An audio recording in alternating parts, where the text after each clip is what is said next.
Today is November 21st, 2015, 9:42 a.m. And up next, good morning everybody, Pink here. How many of you out there are driving without a license? Ooh, well, how to drive without a license is the topic of this video. Have you ever wondered? And that's a video at the top, by the way. You can play that if you wish. How to drive without a license is an aspect of sovereignty that many people want to learn. Can you legally drive without a license? Can you? Well, what is the difference between driving and traveling? You may wonder about that. Is driving a right or a privilege? What do you think, folks? What do you say to the policeman if you are stopped? How can you best handle unconstitutional checkpoints? These are all important questions which we will explore here. If you want to know how to drive without a license, you'll need to thoroughly master the concepts behind them. Can you legally drive without a license? It's the question. In short, yes, but technically you are traveling and not driving. However, just because you have a right to do something, in this case the right to travel, it does not mean you'll never be hassled, intimidated, charged, or even temporarily thrown in prison. Rights must be constantly asserted and defended, especially in the face of a growing police state such as the one in which we are now living. That means you need to be prepared to defend yourself. It's not for everyone, but such is price paid by those who defend liberty and know how to drive without a license successfully. What's the difference between driving and traveling? This might appear to be semantics or splitting hairs, but it's not. The whole issue of how to drive without a license boils down to this. In everyday common English, to travel by means of a car and to drive are identical. However, one of the biggest cons of the law society is the fact that they have their own language which appears to be English, but which has different definitions for some key terms. In this case, as defined by legalese, to drive, quote, is to go on the roads by a motorized conveyance, doing business or being engaged in commerce, and it is a privilege. To travel, on the other hand, is a right, and no legislation can be passed to strip you of your fundamental inherent rights. To state you are driving, quote, is to unwittingly place yourself in admiralty or commerce jurisdiction. As a sovereign being, you never need to surrender your rights and exchange them for privileges. This is the way societies descend into tyranny.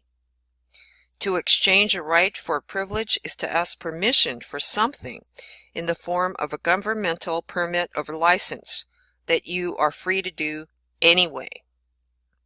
Is driving a right or a privilege? Driving is a privilege. Traveling is a right. A privilege is granted by some authority, and equally, it can be taken away by some authority. A right can never be abrogated. Our right to travel can never be stripped from us. It is as fundamental to our existence as our right to breathe. What is the case law supporting the right to travel? Judges have been ruling on this case for literally over 100 years in various levels of court. Retired policeman Jack McLam wrote a great article citing some of the case law. And here's some of it right here. Case number 1.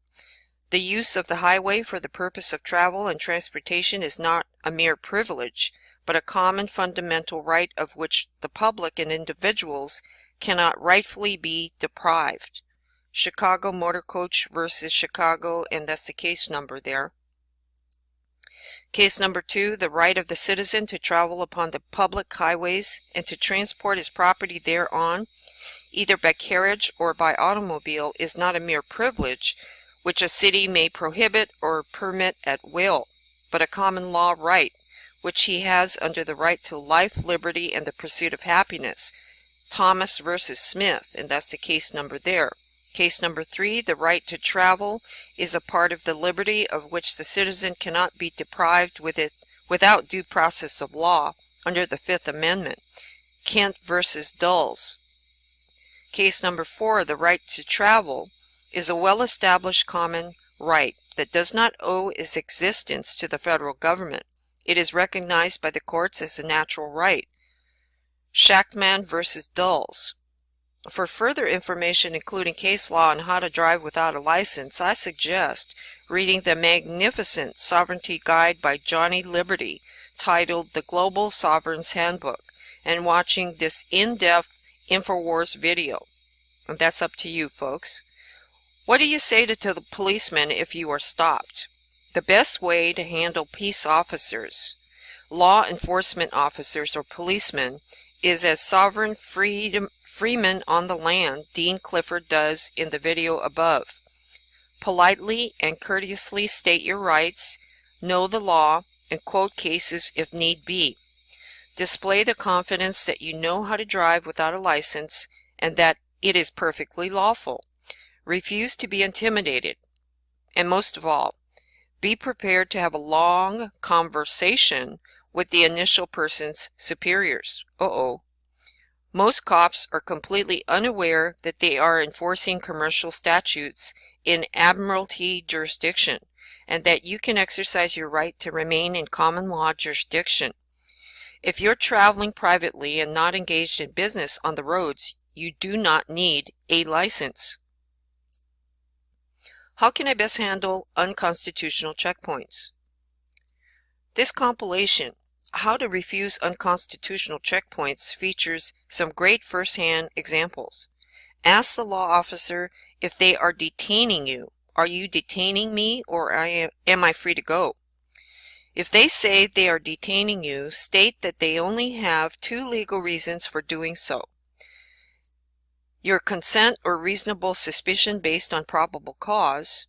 State that they do not have your consent, so therefore they must produce probable cause, else they are illegally detaining you.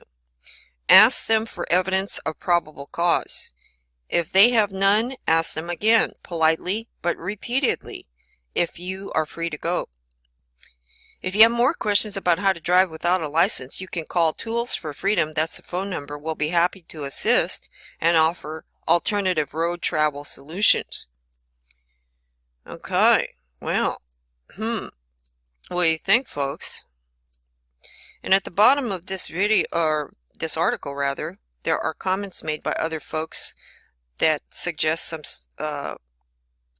advice that you can either follow or not follow. It's totally up to you.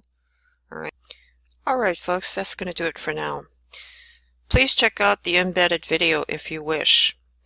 Thanks for watching, and please stay safe on the roads. Pink out.